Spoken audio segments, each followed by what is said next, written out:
Vamos a ver la valoración de los futuros. El otro día necesitamos tener en cuenta el precio de los futuros. Habíamos dicho que un futuro lo que hace, como bien dice la palabra, es simular que estamos comprando un activo subyacente en una fecha futura. Por lo tanto, nosotros el día de hoy gastarnos una cierta cantidad de dinero para comprar ciertas acciones, sea un índice, sea de acciones. Si son de acciones, pues tendríamos que ver o tener en cuenta ese coste de financiamiento de esas acciones en el momento actual. Si fuese un índice, la parte proporcional de todas estas acciones que forman este índice, deberíamos comprar la parte proporcional de cada una de estas acciones. Por lo tanto, como vemos aquí en la parte inferior, tenemos el precio del futuro igual al precio del subyacente por 1 más el tipo de interés por el tiempo. Si nos vamos a la hoja de cálculo, si yo tengo acciones de una determinada empresa que me cuestan, ¿no? Tengo el precio de la acción, son 50 pesos, ¿vale? Yo me compro un futuro con vencimiento 6 meses, 180 días. Si yo tengo la tasa al 3,5% en este periodo, tenemos esta tasa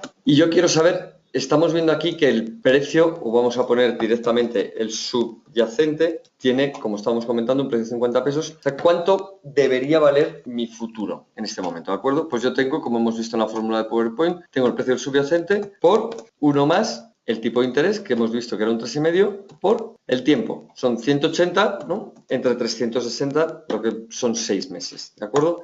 Entonces, el precio de este futuro debería valer en mercado, su precio teórico son 50,87,5. La diferencia que tenemos, ¿no? Si resto el futuro menos el contado, estos 87,5 que decíamos antes, ¿no?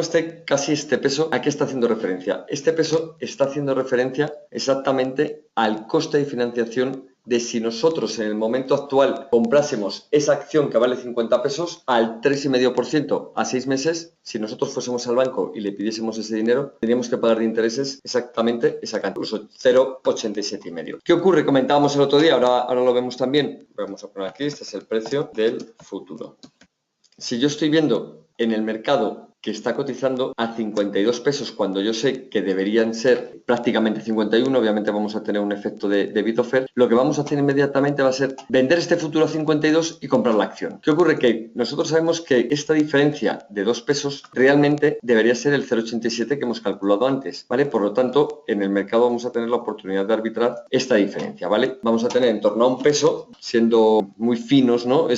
1,12,5. Yo digo que luego en el mercado, obviamente, tanto las acciones como los futuros van a tener ese bid offer. Entonces, bueno, no vamos a tener los números como los estamos realizando nosotros. Vale, entonces, como os decía, venderemos el futuro y compraremos la acción a 50. En el momento que hagamos eso, vamos a decir que desvirtuando esta tasa del 3,5%, pero nosotros sabemos que esa tasa es la real. Esa es la tasa que el mercado nos está imponiendo para comprar o vender cualquier subyacente. Vale, pues volvemos al PowerPoint. Estábamos viendo aquí que tenemos 1 más el tipo de interés por el tiempo. Y abajo tenemos el caso en el cual tenemos acciones con un dividendo. ¿Qué nos ocurre con las acciones? Perdón. Con el dividendo, la misma operación que estábamos haciendo hace un segundo, si esta acción tuviese un dividendo que pagase en el periodo, ¿no? En el tiempo en el cual tenemos este futuro, nos va a mermar, va a hacer que sea inferior el coste de financiación que estamos comentando. Supongamos que tenemos ese mismo 3,5 como dividendo, cuando nosotros estamos calculando 1 más el tipo de interés, teníamos aquí en cuenta este 3,5, ¿no? Pues menos el 3,5 que paga el dividendo. Nosotros sabemos que cuando una empresa paga dividendos, en el momento en el cual nos está pagando el cash de ese dividendo, al día siguiente, si una acción vale 10 pesos y nos paga un peso de dividendo, al día siguiente vamos a tener una acción que vale 9 más un peso que nos lo ha pagado en efectivo o como ampliación de capital como derechos liberados, ¿de acuerdo? Por lo tanto, en este caso vamos a tener que el precio del contado y el precio del futuro valen exactamente lo mismo, 50 pesos. ¿Qué nos ocurre si el dividendo es del 2%? Pues vamos a tener,